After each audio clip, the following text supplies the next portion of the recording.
Em todas as discussões sobre religião, há sempre aquela questão principal. Afinal de contas, o que é Deus? Quais são as características da sua natureza? O que o diferencia de outros seres? Bom, essa é a grande pergunta, a grande questão que em todos os grandes debates é feita. Porém, há uma outra forma de tentar encontrar um pouco sobre a natureza de Deus, que é tentando buscar uma resposta também muito difícil, porém um pouco mais simples. O que é o homem?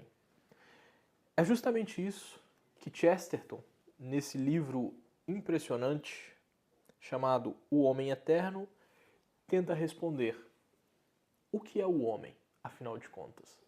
É sobre isso que nós falaremos nesse vídeo de hoje. O meu nome é Jonas, eu sou professor e advogado. Gosto de fazer alguns vídeos, escrevo. E se você gosta desse tipo de conteúdo, eu já te convido a se inscrever nesse canal e também se inscrever na minha newsletter no Substack. Vai ser uma honra ter também você por lá. Bom, vamos lá. Inicialmente, é importante nós tentarmos contextualizar aqui, para falar sobre este livro, para a gente tentar contextualizar a ideia principal do autor, os objetivos principais do autor e aonde ele queria chegar ao escrever esta obra. O primeiro ponto é, o Chesterton, ao escrever O Homem Eterno, ele faz uma espécie de obra que é, evidentemente, uma obra que vai contra a opinião majoritária, que vai contra, por assim dizer, o consenso geral filosófico e científico sobre um determinado ponto, e esse ponto é justamente sobre o homem, que para muitos é uma coisa óbvia, para muitos a resposta sobre o que é o homem é uma coisa simples, e o Chesterton tenta mostrar para nós que não é bem assim.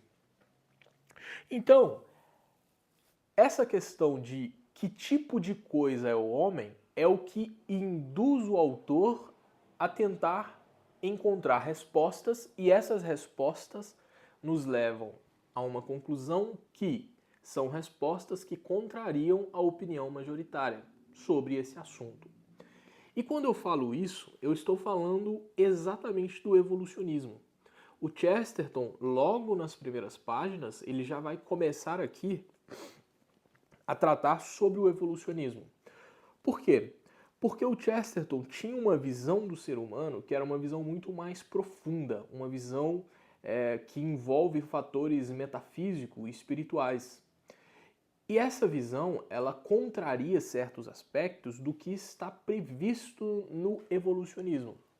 Porque o Chesterton vai dizer para nós que o homem, apesar de ser também um animal, ele é algo mais do que um animal. Na verdade, ele vai dizer, o Chesterton vai dizer para nós muito claramente que o ser humano, ele é grande demais para ser apenas um animal e pequeno demais para ser um deus. Tudo isso, ao final deste vídeo, ficará muito mais claro, porque nós tentaremos aqui esclarecer ponto por ponto do que eu considero importante para a gente entender esta obra belíssima. O primeiro ponto que eu já iniciei aqui na minha fala é justamente o aspecto sobre o evolucionismo. O Chesterton vai tentar mostrar, através de alguns argumentos, que toda a visão evolucionista é uma visão equivocada. Porque a visão evolucionista, segundo ele, é uma visão que recorta o ser humano sem fazer uma análise profunda, uma análise que envolve mais fatores além de apenas meros aspectos materiais. E o que eu quero dizer com isso? Por exemplo, quando o autor ele pega um fato, que são os desenhos na caverna, diferentemente da visão evolucionista, o autor vai analisar aqueles desenhos nas cavernas sob uma perspectiva muito diferente, que é a perspectiva de olhar para aquilo com uma visão muito mais espiritualista e metafísica do que apenas material. O que eu quero dizer com isso? Eu quero dizer o seguinte: quando o Chesterton vai discutir sobre os desenhos nas cavernas, ao invés de olhar como um evolucionista apenas por um processo de evolução material, ele vai tentar mostrar que aquilo, na verdade, é um aspecto daquilo que o homem é por natureza, ou seja, um ser que transcende a matéria. Ele começa dizendo isso e mostra e tenta nos mostrar que, na verdade, aquilo é uma espécie de primórdios da arte, que é uma espécie de primórdios daquilo que o homem é por natureza. E o que o homem, afinal de contas, é por natureza? O autor vai dizer que o homem, ele, sim, é um ser material, ele é um animal, mas ele possui certas características, inclusive pré-históricas, que mostram que ele é mais do que isso. Porque ele, em primeiro lugar, produz arte, ele tem ritos, ele tem, por exemplo, sepultamentos, ele tem uma série de hábitos que o diferenciam dos demais animais da natureza e que não estão necessariamente relacionados com uma evolução material, com uma revolução puramente fisiológica. Isso vai fazer com que o autor percorra parte desse argumento, chegando em um outro ponto, que é ter que concluir que o homem transita entre a grandeza e a miséria. E isso, em resumo, é a nossa vida. Nós somos, por assim dizer, essas duas coisas ao mesmo tempo. Inclusive, eu preciso concordar aqui com Chesterton que nós somos, ao mesmo tempo, muito pequenos e miseráveis e, ao mesmo tempo, muito grandes. Quando você pega, por exemplo, o que o ser humano já construiu em matéria de contribuição para a vida do espírito, por exemplo, com a filosofia, com a teologia, com as artes, a música e etc., tudo isso mostra para nós que o ser humano tem uma capacidade inata para essas coisas mais elevadas que é incrível, que é impressionante. Só que, por outro lado, o ser humano também já produziu Hitler. O ser humano já produziu 2 guerras mundiais extremamente letais para milhões e milhões de pessoas. Então, o ser humano, ele transita entre essas duas coisas, entre o sublime, entre uma grandeza e uma miséria. Nós somos necessariamente essas duas coisas. E aí, fica um pouco complicado de não concordar com isso, porque, bom, a realidade nos mostra isso o tempo inteiro. E, na verdade, se você parar um pouco para pensar, todos nós somos algo disso no dia a dia. Ninguém é totalmente ruim, mas também ninguém é, aliás, a maioria das pessoas não são absolutamente boas. Nós somos um meio termo, nós estamos entre não ser tão ruim e também não ser tão bom. Este é o ponto do ser humano. E isso, pessoal, novamente algo que eu preciso concordar com Chesterton e é inclusive algo, na minha opinião, quase indiscutível. Afinal de contas, os fatos nos mostram isso com uma certa robustez, né, por assim dizer. O próximo fato que o Chesterton vai tentar discorrer é tentar chegar, por assim dizer, até o cristianismo. E para chegar no cristianismo, a primeira coisa que ele faz é isso. Ele tenta responder o que é o homem. Ele tenta encontrar a resposta do que é o ser humano, o que o ser humano faz aqui nesta terra e qual o percurso natural do ser humano. E ele chega numa visão, numa conclusão bastante diferente da visão evolucionista, como eu disse para vocês. E o outro aspecto que ele vai tentar provar que o ser humano ele tem esse outro lado que transcende a mera evolução são as religiões, inclusive as religiões pagãs. Muito diferente, por exemplo, de muitos religiosos, o Chesterton dá um certo valor muito grande para as grandes religiões. O paganismo para o Chesterton é essa busca constante do ser humano, essa busca por respostas, são, por assim dizer, provas materiais, provas palpáveis de que o ser humano busca o lado do espírito busca coisas que transcendem a matéria. E há muito tempo. Onde há homem, há necessariamente religião.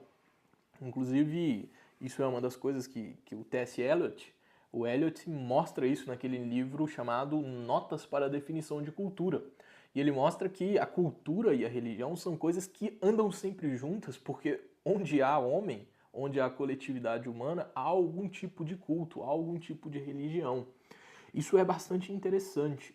E o Chesterton vai usar isso para mostrar para nós que o ser humano tem esse lado voltado para o absoluto. E, como eu já tinha dito antes, diferente de muitas visões, ele vai dar um certo valor para o paganismo, porque o paganismo corresponde a essa busca constante do homem por respostas. E aí, pessoal, nós chegamos em uma visão, de um ponto de tensão, que é a religião cristã e as religiões pagãs. Porque vocês percebam, o Chesterton, agora sim, ele chega no ponto final do seu argumento, que é em Cristo.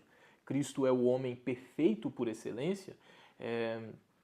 De tudo aquilo que nós falamos aqui, do que é o homem, afinal de contas, que é essa coisa tensional entre o bem e o mal, Cristo é o bem absoluto. Cristo é o próprio Deus que se encarna, que se faz homem e que faz, por assim dizer, uma espécie de revolução religiosa, revolução no sentido bom, porque quando se pegava todos os deuses pagãos, nenhum deus pagão tinha se feito homem. Na verdade, isso aí seria uma espécie de desonra. Afinal, imagine se fazer homem e ainda morrer, né? Isso seria uma desonra para qualquer religião pagã, para um deus de uma religião pagã. Então, o Cristo, quando ele vem ao mundo, e o Chesterton mostra isso de uma forma muito bela, o Cristo ele revoluciona as religiões porque ele torna o cristianismo uma religião especial. Quando eu disse para vocês que o autor mostra para nós que o paganismo era essa busca, a busca por respostas, o cristianismo é, por assim dizer, a consolidação dessa busca. O cristianismo ele fecha o ciclo de busca do ser humano porque o próprio Deus se revela. No paganismo, nós buscávamos a Deus. Nós tentávamos encontrá-lo de alguma forma, encontrar respostas para as grandes questões. Porém, o Cristo, ao se revelar como ser humano, ele traz consigo uma série de respostas. Ele traz consigo todo aquele tira-dúvidas que nós possuíamos ao longo de milênios. Então, o Cristo, para aqui a visão chestertoniana e também para a visão cristã como um todo, Jesus ele vem fechar o ciclo de buscas por respostas, porque afinal de contas tudo está ali. É como, bom, Deus se faz homem e algumas pessoas às vezes em conversas do dia a dia, as pessoas querem algum tipo de explicação para isso. E elas querem que desenhe, por assim dizer, uma explicação complexa, geral de por que isso aconteceu. E a resposta é sempre a mesma. Não há nenhum tipo de explicação. Por que Deus quis que fosse assim? Bom, não é impossível saber, jamais saberemos. E não há necessidade que nós saibamos disso. O fato é, Cristo veio, nasceu, cresceu e morreu. E o pior, não só isso. Nós temos provas históricas robustas de que isso aconteceu. Portanto, o Chesterton, inclusive, vai tentar mostrar isso. O fato do cristianismo ter sobrevivido a tantos problemas, ter sobrevivido a diferentes contextos históricos, sociais, etc., mostra que ele possui algo que as demais religiões não possuem. Ele possui algo que o torna totalmente diferente das demais religiões, que é justamente essa revelação. É o Deus que se revela. É o inverso do paganismo. O paganismo é a busca. O cristianismo, com Cristo, é o próprio Deus que vem até nós e se entrega por nós.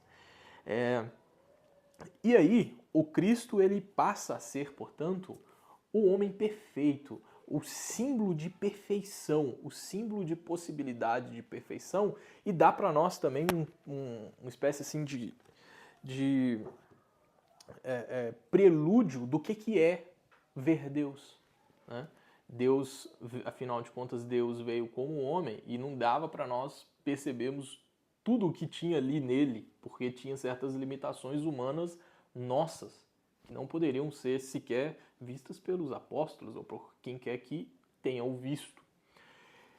Então, nessa questão que trata desse percurso religioso, desse percurso de perguntas sobre o que é o homem, sobre o que é Deus, Chesterton dá para nós aqui uma obra muitíssimo importante, da maior magnitude, que responde sobre vários aspectos todas essas questões. Sobre, primeiro, a visão cristã do ser humano, que é uma visão, como eu falei para vocês, que mostra e que prova neste livro aqui que nós temos algo do absoluto, voltado para o absoluto que transcende a matéria, e que o cristianismo tem certas características históricas, metafísicas, etc., que o diferencia das demais religiões.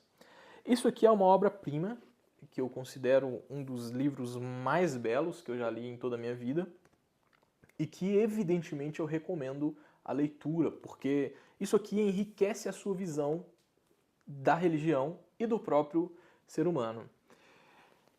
Num próximo episódio, nós falaremos sobre mais livros do Chesterton, porque é um autor que eu tenho uma admiração imensa, uma grande admiração. Pessoal, isso foi mais uma conversa aqui no nosso canal. É sempre um prazer ter a tua presença aqui. E eu aguardo você num próximo vídeo. Que Deus nos abençoe e até mais.